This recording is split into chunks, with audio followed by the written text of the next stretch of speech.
Hello, welcome to the Meet RX Success Story podcast. I'm Tracy, your host, and I'm here today with a very special guest, Gary Wood. Hi, Gary. Hello, Tracy. Thank you for coming to our show. No, thank you for asking me. Of course. We want to hear your success story. Can you begin by telling me what was your life like, your health conditions, the foods that you ate prior to coming to a carnivore diet? Well, generally speaking, I was in good health. I'm a physically active person, and I've always been pretty clued up on nutrition. When I was about 15 years old, I weighed 16.5 stone. When I got to about 17, I decided, right, I've got to lose some weight here. So I implemented an exercise regime, and I was researching about food and nutrition. And I would say, generally speaking, my diet is what many people would say is healthy, whole grains, vegetables, lean meats, all that kind of thing. So I would say overall, many people would say that my diet before becoming ill was pretty healthy, if you look from a mainstream standpoint. That's good. Not many people find healthy diets so early in life. That's really good. True. So, but did you have any health conditions that really bothered you? I know you said weight. Yeah, I did take it about 4 years ago. I got a bout of food poisoning, and it was around that time that my wife was pregnant. I was starting a new job. I was studying for my teacher's degree, and then on top of that, we had to move house. So all these things accumulating all at once, it began to take its toll, stress, things like that, and pretty much my digestion packed in. It stopped working. I would sometimes go maybe 10 to 14 days without a bowel movement. And that meant that I couldn't eat food. I was struggling to eat. So within the space of about 3 months, I lost between 15 to 20 kilos.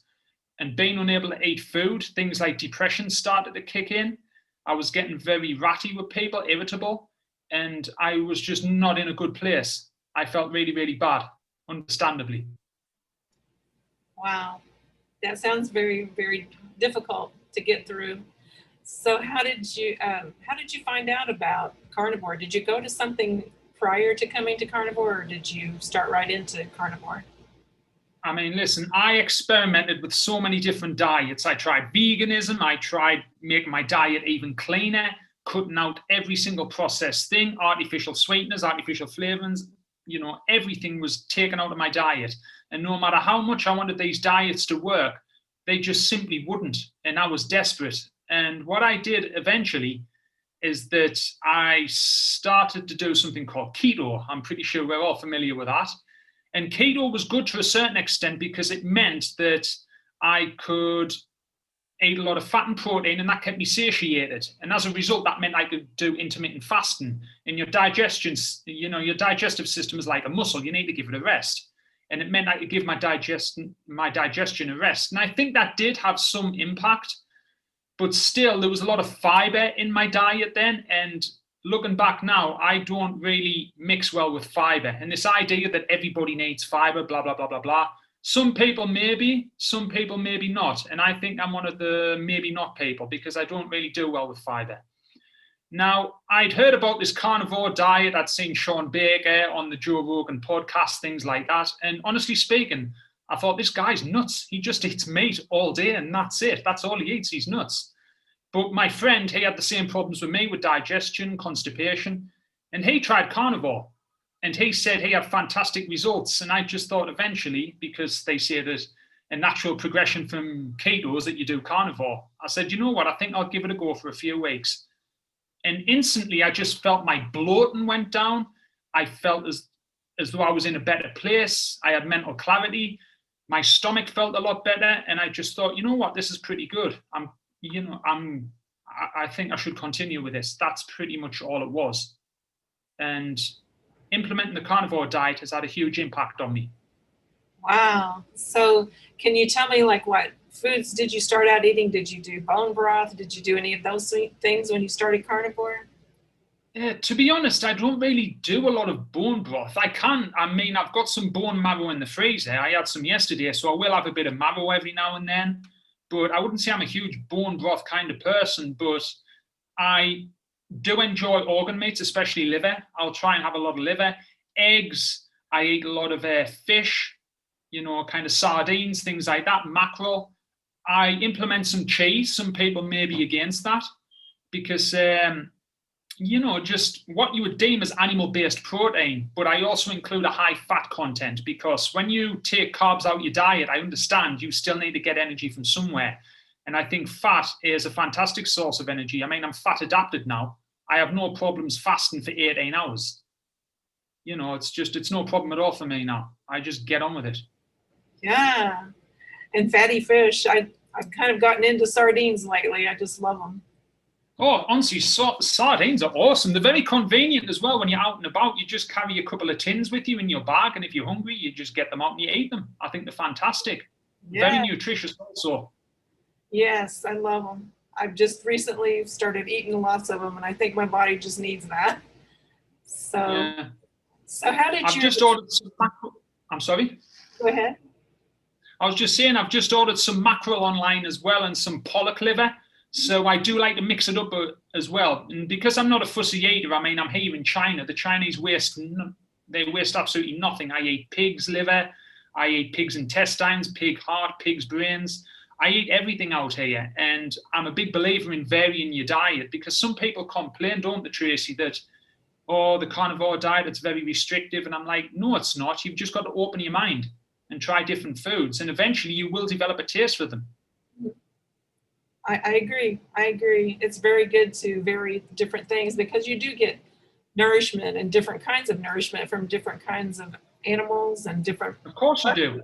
Parts of the animals. So of course, I mean, yeah. Chicken feet. I mean, there's collagen and everything in chicken's feet. I love them, and so does my daughter.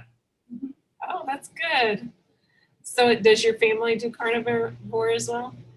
No, they don't. But I would say my daughter generally has a good diet. Some people may disagree with me. Some of the militant vegans or the militant carnivore people may disagree with me because I don't give my daughter 100% animal-based or 100% plant-based. She gets plants, she gets animals, she gets a wide variety of foods. When she's older, if she wants to go vegan or carnivore, then that will be her choice.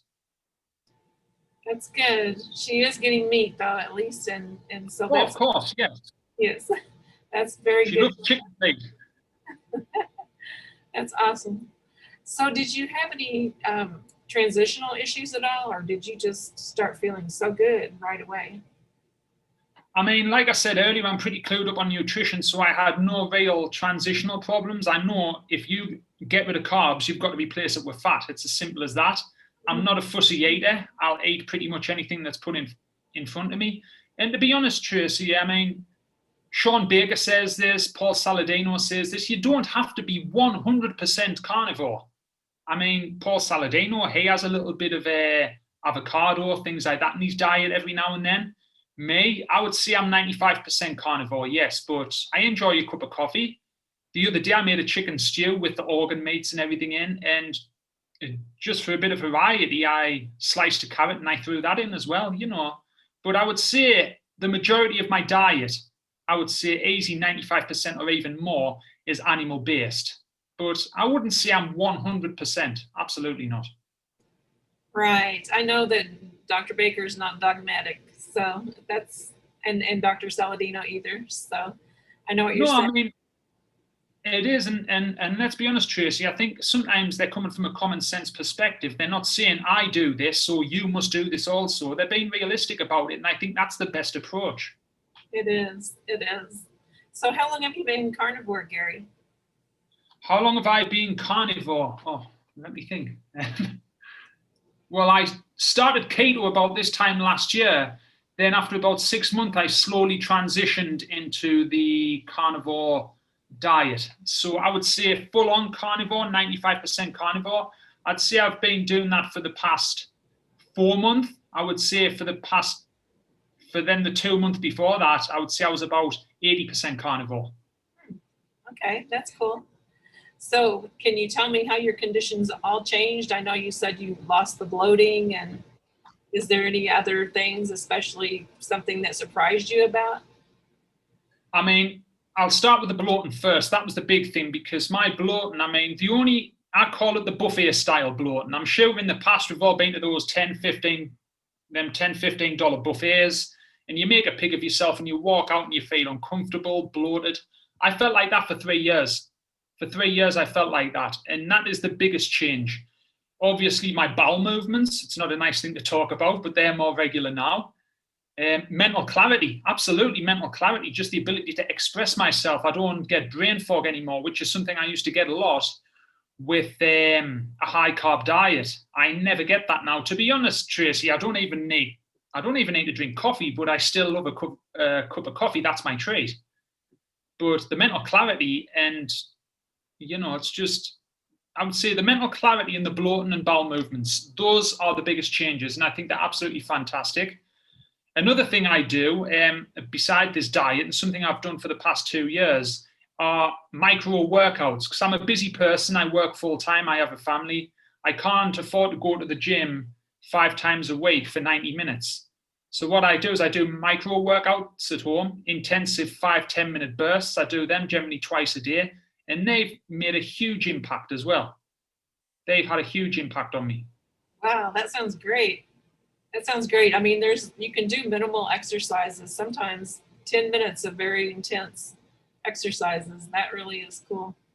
Oh, I mean, you have to make it intense to get the benefit from it. But to be honest, I'm surprised this is something that Dr. ShawnBaker hasn't been involved with, because he's very much in the health and fitness side. And I think micro workouts are great for people who are busy. They are fantastic. I mean, you've seen the before and after pictures of me, haven't you? Yes. That's micro workouts and pretty much carnivore. Oh. It's had a huge impact on me. Awesome.